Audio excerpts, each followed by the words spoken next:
Chilli powder, ಸಖತ್ ಖಾರ ಬಣ್ಣ ಮತ್ತು ರುಚಿ ಆಚಿ ಚಿಲ್ಲಿ ಪೌಡರ್.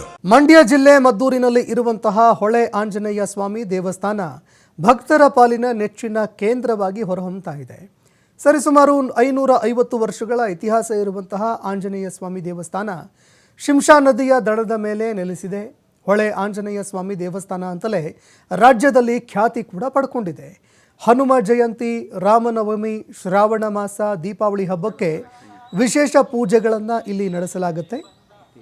ಇನ್ನು ಇಲ್ಲಿಗೆ ಸಿನಿಮಾ ತಾರೆಯರು ಸೇರಿದಂತೆ ಹಲವಾರು ಗಣ್ಯ ವ್ಯಕ್ತಿಗಳು ಭೇಟಿ ನೀಡಿ ಆಂಜನೇಯನ ದರ್ಶನ ಪಡ್ಕೊಂಡಿದ್ದಾರೆ.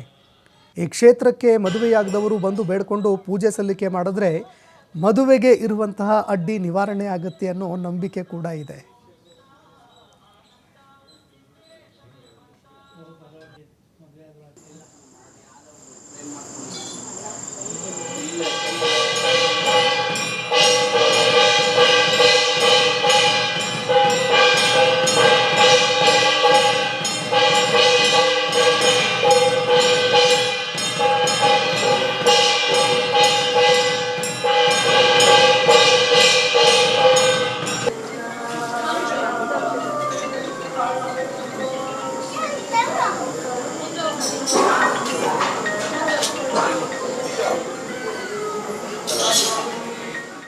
ತುಂಡ ಮಹಾಕಾಯ ಸೂರ್ಯಕೋಟಿ ಸಂಭ್ರಮ ನಿರ್ವಿಘ್ನಂ ಕುರ್ಮೇ ದೇವ ಸರ್ವಕಾರ್ಯೇಷು ಸರ್ವದ.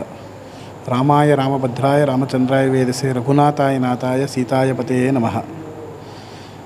ಮಂಡ್ಯ ಜಿಲ್ಲೆ ಮದ್ದೂರು ತಾಲೂಕಿನಲ್ಲಿರುವ ಹೊಳೆ ಆಂಜನೇಯ ಸ್ವಾಮಿ ದೇವಸ್ಥಾನ, ಹೊಳೆ ದಡದಲ್ಲಿರೋದ್ರಿಂದ ಹೊಳೆ ಆಂಜನೇಯ ಅಂತ ಈ ದೇವಸ್ಥಾನ ಪ್ರಸಿದ್ಧಿಯಾಗಿದೆ.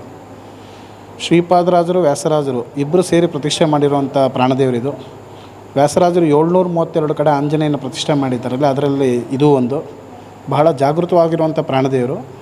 ದೇವರು 3 ಅವತಾರ: ಹನುಮ, ಭೀಮ, ಮಧ್ವ. ಬಲಗೈ 2 ಬೇರು ಉದ್ದಾರದಿಂದ ಮಧ್ವ ಅವತಾರ, ಎಡಗೈಯಲ್ಲಿ ಸೌಗಂಧಿಕಾ ಪುಷ್ಪದಿಂದ ಭೀಮಾವತಾರ, ಬಾಲತ್ವದಲ್ಲಿ ಗಂಟೆ ಇದೆ, ವ್ಯಾಸರಾಜರ ಪ್ರತಿಷ್ಠಾಪನೆ. ಮತ್ತು ದೇವ್ರಿಗೆ ಶಿಖಾ ಇದೆ. 3 ಅವತಾರನೂ ಹನುಮ, ಭೀಮ, ಮಧ್ವ 3 ಅವತಾರನೂ ಪ್ರಸಿದ್ಧಿಸುತ್ತೆ. ಬಾಲದಲ್ಲಿ ಗಂಟೆ ಇರೋದ್ರಿಂದ ಅದು ವ್ಯಾಸರಾಜರ ಪ್ರತಿಷ್ಠಾಪನೆ, ಮೇಲ್ಗಡೆ ಸೂರ್ಯಚಂದ್ರರಿಂದ ಶ್ರೀಪಾದರಾಜರ ಪ್ರತಿಷ್ಠೆ ಮಾಡೋದಕ್ಕೆ ಸಂಕೇತವಾಗಿದೆ. ಇಲ್ಲಿ ನಮ್ಮ ದೇವಸ್ಥಾನದಲ್ಲಿ ಒಂದು ವಿಶೇಷ ಏನು ಅಂದರೆ, 4 ಆಣಿ ಚೇಂಜ್ ನಾವು ಕೊಡ್ತೀವಿ. ಅದ್ರ ಜೊತೆಗೆ ಒಂದು ಕಾಯಿನೋ ಅಥವಾ ನೋಟ್ನೋ ಇಟ್ಕೊಂಡು ಅದು 5 ಪ್ರದಕ್ಷಿಣೆ ಮಾಡಿ, ದೇವಸ್ಥಾನ ಸುತ್ತ 5 ಪ್ರದಕ್ಷಿಣೆ ಮಾಡಿ ಒಂದು ಬಟ್ಲು ಇಟ್ಟಿರ್ತೀವಿ, ಅದಕ್ಕೆ ಹಾಕಬೇಕು. ಆಮೇಲೆ ನಾವು ಅದನ್ನ ದೇವ್ರ ಪಾದಕ್ಕೆ ಮಹಾಮಂಗಳಾರತಿ ಆದ್ಮೇಲೆ ದೇವ್ರ ಪಾದದ ಹತ್ರ ಇಡ್ತೀವಿ. ಅವ್ರು ಏನೇ ಅಂದ್ಕೊಂಡಿರಲಿ ಆ ಕೆಲಸ ಕಾರ್ಯಗಳೆಲ್ಲ ಇಲ್ಲಾಗೋದು.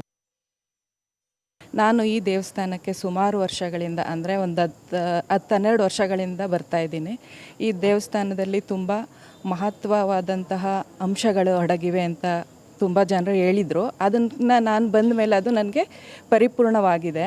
ಸುಮಾರು ಶ್ರಾವಣ ಶನಿವಾರಗಳಲ್ಲಿ ಇಲ್ಲಿ ಹೆಚ್ಚಿನ ಪೂಜೆ ಪುನಸ್ಕಾರಗಳು ನಡೆಯುತ್ತೆ. ಇಲ್ಲಿ ಅವಾಗವಾಗ ಎಲ್ಲ ಬೇರೆ ಕಡೆಯಿಂದ ಬಂದು ಅಭಿಷೇಕಗಳನ್ನ ಮಾಡಿಸ್ತಾ ಇರ್ತಾರೆ, ಬೆಣ್ಣೆ ಅಲಂಕಾರ ಅದು ಅಂತ. ಇಲ್ಲಿನ ದೇವಸ್ಥಾನ 500 ವರ್ಷಗಳ ಪುರಾತನವಾದದ್ದು ಅಂತಹ ಹೇಳ್ತಾರೆ. ಇಲ್ಲಿನ ಪ್ರಧಾನ ಅರ್ಚಕರಾದ ಪ್ರದೀಪ್ ರವರು ತುಂಬ ಅಚ್ಚುಕಟ್ಟಾಗಿ ಈ ದೇವಸ್ಥಾನನ ನಡೆಸ್ಕೊಂಡು ಹೋಗ್ತಾ ಇದ್ದಾರೆ.